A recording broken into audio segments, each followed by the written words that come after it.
வணக்கம். ஹாய், வணக்கம். So first runner up of Bigg Boss Tamil season 7 வாழ்த்துக்கள். தேங்க்யூ. ரொம்ப நன்றி. ஸோ வெளியே வந்த பிறகு ரெஸ்பான்ஸ் எப்படி இருக்குது? வெளியில் வந்த பிறகு சீரியஸாகவே சொல்லணுன்னா நான் அதை எக்ஸ்பெக்ட் பண்ணலை. நிறைய இந்த ஃபேமிலி பேரண்ட்ஸு அப்புறம் கிட்ஸ் எல்லாம் பயங்கரமாக அவங்கெல்லாம் ஃபாலோ பண்ணியிருக்காங்கன்னும் போது செம்ம ஹாப்பியாக இருக்குது. அது என்னன்னு தெரில, ரொம்ப ஜென்யூன், ரொம்ப குட் ஹியூமன் அப்படிலாம் சொல்லும்போது தெரில ஒரு மாதிரி ரொம்ப எமோஷ்னலாக இருந்தது, பயங்கர எமோஷ்னலாக இருந்தது. நம்மளாக இருந்ததுக்காக கிடைச்ச பலன்ற மாதிரி எனக்கு ஃபீல் ஆச்சு. செம்ம ஹாப்பியாக இருக்குது, அவ்வளோதான். செம்ம ஜாலியாக இருக்குது.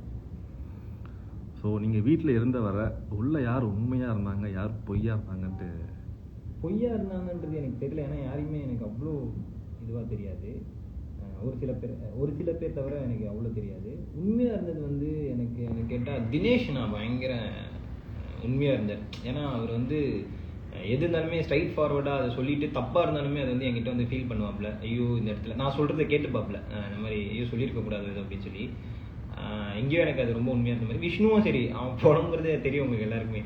ஏதாச்சும் ஒன்று சொல்லிட்டு ஆமாம்மாம்மா நான் ரொம்ப புலம்புறணும் அப்படின்ற மாதிரிலாம் சொல்லுவாப்புல. அண்ட் இவங்க 2 பேர் தவிர்த்து நிறைய இடத்துல அங்கங்கே உண்மையாக இருந்தாங்க. சில இடத்துல எங்கெங்கே தேவையோ கேமுக்காக அப்படின்னு சில பேர் சொல்லிகிட்டே பண்ணாங்க, இது கேமுக்காக பண்ணுறோன்ற மாதிரி சொன்னாங்க. பட் எனக்கு உண்மையாக இருந்ததுன்னு பார்த்தீங்கன்னா, பக்காவாக உண்மையாக இருந்ததுன்னு பார்த்தீங்கன்னா, கூல் சுரேஷ்னா, அப்புறம் தினேஷ்னா, விஷ்ணு, இவங்க எல்லாம், ரவீனா, அவங்களும் ரொம்ப இதுவாக இருந்தாங்க, உண்மையாக இருந்தாங்க. பிக் பாஸ் வீட்டில் இருந்து நீங்கள் கற்றுக்கிட்ட ஒரு விஷயம்னா அது என்னவா இருக்கும்? நான் கற்றுக்கிட்டதா, அதாவது நான் எப்பவும் போல இருக்கிற மாதிரி தான் இருக்கேன். அதாவது எந்த விஷயத்துக்கு வாய்ஸ் அவுட் பண்ணணுமோ, எந்த விஷயத்துக்கு சண்டை போடணுமோ அந்த விஷயத்துக்கு ப்ராப்பராக சண்டை போடணும். சில விஷயத்துக்கு வாய்ஸ் அவுட் பண்ணணும்னு நினைக்கிற இடத்துல பண்ணிடணும். ஸோ அது கற்றுக்கிட்ட ஒரு விஷயம். கொஞ்சம் அமைதியாக இருந்துடக்கூடாது.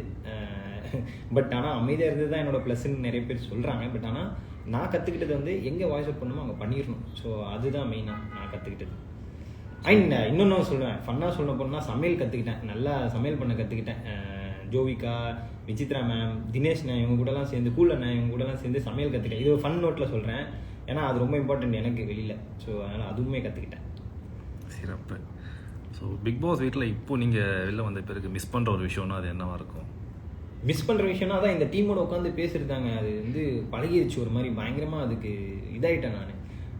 டெய்லி காலையில் ஈவினிங்கு அப்படியே ஒரு மாதிரி ஃபன்னாக பேசிட்டு போக போக ஆல்மோஸ்ட் லைக் ஒரு 4 வீக்ஸ் எண்டில் பயங்கரமாக ஜெல் ஆகிட்டேன். தினேஷ்னா, விஷ்ணு இவங்க கூடலாம் பயங்கரமாக ஜெல் ஆகிட்டேன். ஸோ அது பயங்கரமாக மிஸ் பண்ணுறேன். அவங்க கூட உட்காந்து பேசிட்டு ஜாலியாக ஃபன் பண்ணிவிட்டு அது பயங்கரமாக மிஸ் பண்ணுறேன். அந்த வீடை கண்டிப்பாக மிஸ் பண்ணுறேன், ரொம்ப மிஸ் பண்ணுறேன். இன்னொருத்தர் கேட்டிருக்காங்க, எப்படி இவ்வளோ பாசிட்டிவாக எனர்ஜெட்டிக்காக இருக்கீங்க? பாசிட்டிவாக எனக்கு தெரிலங்க, அது இயல்பாகவே அப்படி தான், ஜாலியாக அப்படி தான் இருப்பேன். ஒரு மாதிரி எனக்கு எப்படி சொல்கிறது, எனக்கு நடிக்க தெரியாதுங்கன்ற மாதிரி ஒரு மாதிரி ஜாலியாக இருந்துருவேன் எப்போவுமே. அதுதான் மெயினாக எனக்கு என்னென்னா இந்த சண்டை போடுறது பிடிக்காது. வீட்லேயும் சரி வெளிலேயும் சரி அது எனக்கு பிடிக்காது. ஸோ அதனாலேயா என்னன்னு தெரியல, அந்த அந்த சண்டை அந்த இதுக்குள்ளே போகாமல் இருக்கிறதுனால அப்படி தெரியுதா என்னன்னு தெரியல. பட் இதான் நான், அவ்வளோதான். எபிசோட்ஸ்லாம் பார்த்தீங்களா? இல்லைங்க, பார்க்கல. நான் நிறைய இந்த கிளிப்ஸ் மட்டும்தான் பார்த்துட்டு இருந்தேன். நிறைய ட்ரால்ஸு, பாசிட்டிவ் நெகட்டிவ் எல்லாமே பார்த்துட்டு இருந்தேன். எல்லாமே ஜாலியாக தான் இருக்குது. ஸோ ஓகே தான். வேறு கிளிப்ஸ் மட்டும் பார்த்து என்ஜாய் பண்ணிகிட்டு இருக்கேன். அங்கங்கே நம்ம பண்ண சின்ன சின்ன என்ன சொல்கிறது, கவுண்டர்ஸ் போட்டது, அப்புறம் அழுதது, எமோஷ்னல் ஆனது எல்லாமே ஒரு மாதிரி ஜாலியாக இருக்குது. எல்லாமே மிக்ஸ்டாக இருக்குது. ஸோ எபிசோட்ஸ் பார்க்கல, கிளிப்ஸ் மட்டும் பார்த்துருக்கேன். நிறைய comments, you are a good human being. தெரிலங்க, அது என்ன சொல்கிறேனே தெரில. Thank you so much. என்னை புரிஞ்சுக்கிட்டதுக்கு ரொம்ப நன்றி. என்னை ஏற்றுக்கிட்டதுக்கு ரொம்ப நன்றி. நானாக இருக்கிறது உங்களுக்கு பிடிச்சிருக்குன்னும் போது அது ரொம்ப பெரிய ஆக்சுவலி கிஃப்டாக இல்லை வரமா என்ன சொல்கிறேன்னு தெரில. நான் இதுதான் அப்படின்னு என்னை அக்செப்ட் பண்ணிக்கிறீங்களா, அது ரொம்ப ரொம்ப பிடிச்சிருக்கு. நல்ல மனுஷன் நீ அப்படின்ற மாதிரி. எனக்கு இந்த கோயிலெல்லாம் பூஜாரி முடித்தோடனே கோயிலுக்கு போயிருந்தேன், ஒரு கோயிலுக்கு, விநாயகர் கோயிலுக்கு. அங்கே பூஜை பண்ணுறவரும் சொன்னார், ரொம்ப ஒரு குட் ஹியூமன்ப்பா அப்படின்னு சொன்னோடனே, ஆஹா என்னடா வேணும், வேறு என்னடா வேணுன்ற மாதிரி இருக்கும். ஸோ தெரில, ஹாப்பியாக இருக்குது, செம்ம ஹாப்பியாக இருக்குது.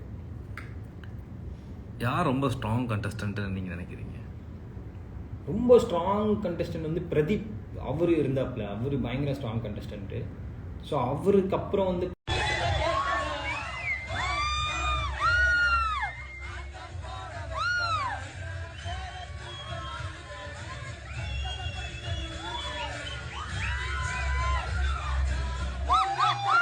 பார்த்தீங்கன்னா தினேஷ்னா, எனக்கு வந்து தினேஷ்னா வந்து செம்ம ஸ்ட்ராங் கண்டஸ்டன்ட். இன்ஃபேக்ட் நான் வந்து அவர் தான் வந்து எண்டு வரைக்கும் வருவாருன்ற மாதிரிலாம் நினச்சேன். பட் எஸ், பிரதீப் அண்ட் தினேஷ்னா இவங்க 2 பேருமே செம்ம ஸ்ட்ராங். உங்கள் ஃபேவரட் கண்டஸ்டன்ட்? என்னோட ஃபேவரட் கண்டஸ்டன்ட் வந்து கூல் அண்ணா. ஆக்சுவலி கூல் அண்ணாவோட கேம் தான் நான் ஆடணும்னு இருந்தேன். செம்ம ஜாலியாக ஒரு மாதிரி ஓப்பனாக அப்படியே கலாச்சிட்டு பயங்கரமாக இருக்கணும்னு நினச்சேன். பட் ஆனால் உள்ளே வந்து கொஞ்சம் வேறு மாதிரிலாம் போயிட்டு இருந்தது. கொஞ்சம் வேறு என்ன சொல்கிறது, சண்டை கிண்டை அப்படி இப்படிலாம் போயிட்டு இருந்தது. எனக்கு நான் வந்து ஒரு சண்டை நடந்துட்டு இருக்கும்போது ஒரு ஃபன் பண்ணிடுவார், பயங்கரமாக வந்து ஃபன் பண்ணிடுவார். அப்புறம் பாயிண்ட் பேச வேண்டிய இடத்துல கரெக்டாக பேசிடுவார். என்டர்டைன்மெண்ட் வேறு லெவல். எனக்கு ரொம்ப உள்ளே வந்து ரொம்ப என்ஜாய் பண்ணி பார்த்ததுன்னா கூல்னா. அவர் தான் என்னோட ஃபேவரட் கண்டஸ்டன்ட். சூப்பர். வெளியே வந்து கண்டஸ்டன்ஸ் கிட்ட பேசுனீங்களா? பேசினேன். பி டீம் ஓப்பனாக சொல்கிறேன், பி டீம் கிட்ட பேசினேன். தினேஷ்னா, விஷ்ணு, அப்புறம் வந்து கூலண்ணா, இந்த பி டீம் எல்லாம் இருக்கு இல்லையா, ஸோ இவங்ககிட்ட நான் பேசினேன். இவங்ககிட்ட எல்லாருக்கிட்டையுமே டச்சில் இருக்கேன். ஸோ சாண்டி மாஸ்டர் என்ன சொன்னார்? சாண்டி மாஸ்டரா? ஆஹா, என்னெல்லாம் சொன்னமோ சொன்னார். எதெல்லாம் பாசிட்டிவாக இருந்தது, எதெல்லாம் நீ என்னென்னலாம் பண்ணியிருக்கணுன்றதெல்லாம் நிறைய சொன்னார். அது இங்கே சொல்ல முடியாது. ஹாப்பி, அவரும் ஹாப்பி, நானும் ஹாப்பி. அவரும் ரன்னர் அப், நானும் ரன்னர் அப். ஸோ செம்ம ஹாப்பியாக இருக்கார். சிறப்பு. ஸோ உங்களோட favourite hero and favourite heroine?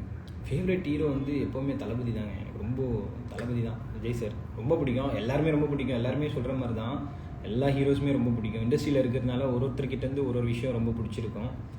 தளபதி என்னன்னு தெரியலைங்க, எனக்கு சின்ன வயசுலேருந்தே எனக்கு அப்படியே அது ஊறிடுச்சு. அது என்ன அறியாமல் சின்ன வயசுலேருந்தே அப்படியே ஊறிடுச்சு. ஹீரோயின் ஃபேவரட் ஹீரோயின்லாம் கிடையாது, நயன்தாரா மேம்னு சொல்லலாம். மற்றபடி எல்லாமே பிடிக்கும், எல்லாருமே பிடிக்கும். ஸோ உங்களோட அடுத்த ப்ராஜெக்ட், அடுத்த பிளான்? அடுத்த ப்ராஜெக்ட் வந்து 2-3 ஆல்பம் சாங் போயிட்டுருக்கு, பேசிகிட்டு இருக்கோம். அண்ட் மாஸ்டர் கார்டு எடுக்கிறது தான் என்னோடய எய்ம். ஸோ அதுக்கான ப்ரிப்ரேஷனும் போயிட்டுருக்கு. அண்ட் அதை தாண்டி டான்ஸ் கிளாஸ், ஸோ அதுவுமே போயிட்டுருக்கு. ஸோ டான்ஸ் கிளாஸ் வந்து ஸ்டார்ட் பண்ணணும்.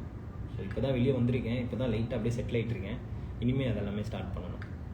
சிறப்பு. மக்களுக்காக என்ன சொல்ல விரும்புகிறீங்க? மக்களுக்காகவா? பார்த்துருப்பீங்க, நிறைய வீடியோஸ் பார்த்துருப்பீங்க. சத்தியமாக நான் இது வந்து எக்ஸ்பெக்ட் பண்ணவே இல்லை. சென்னையிலையும் சரி, பெங்களூர்லேயும் சரி. பெங்களூர் தான் என்னோடய நேட்டிவ். ஃபஸ்ட்டு சென்னையில் வந்து ஒரு மாலில் பயங்கரமாக ஒரு சர்ப்ரைஸ், ஒரு டீம் வச்சு சர்ப்ரைஸ் பண்ணாங்க. ஆனால் அந்த டீம் வந்து சர்ப்ரைஸ் பண்ணுறாங்கன்றதை தாண்டி அங்கே வந்து பேசின பப்ளிக், என்கிட்ட வந்து பேசின இது வந்து பயங்கர சப்போர்ட்டிவாக இருந்தாங்க. நீங்கள் வந்து அழுகும்போது எங்கள் கண்ணிலலாம் தண்ணி வந்தது அப்படிலாம் சொல்லும்போது செம்ம டச்சிங்காக இருந்தது.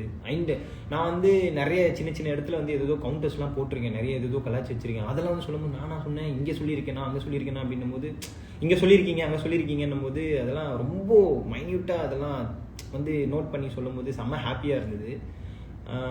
ரொம்ப எமோஷ்னலாக பேசுகிறாங்க, என்கிட்ட பேசுகிறவங்க எல்லாருமே வந்து பயங்கர எமோஷ்னலாக பேசுகிறாங்க. அது ரொம்ப புதுசாக இருக்குது. எப்போவுமே டான்ஸ் பர்ஃபார்ம் பண்ணிட்டு முடிச்சுட்டு வந்தோடனே வந்து செம்மையாக பண்ணேன் அப்படி இப்படின்னு ஒரு மாதிரி எனர்ஜெட்டிக்காக ஒரு மாதிரி போகும். பட் இங்கே வந்து பிக் பாஸ்க்கு அப்புறம் வந்து ரொம்ப எமோஷ்னலாக வந்து கனெக்ட் ஆகுறாங்க. அவங்க பேசும்போது எனக்கே வந்து ரொம்ப டச்சிங்காக இருக்கும். அண்ட் பெங்களூரில் ரிசீவ் பண்ண விதம் வேறு லெவல். அதை நான் எக்ஸ்பெக்ட் பண்ணவே இல்லை.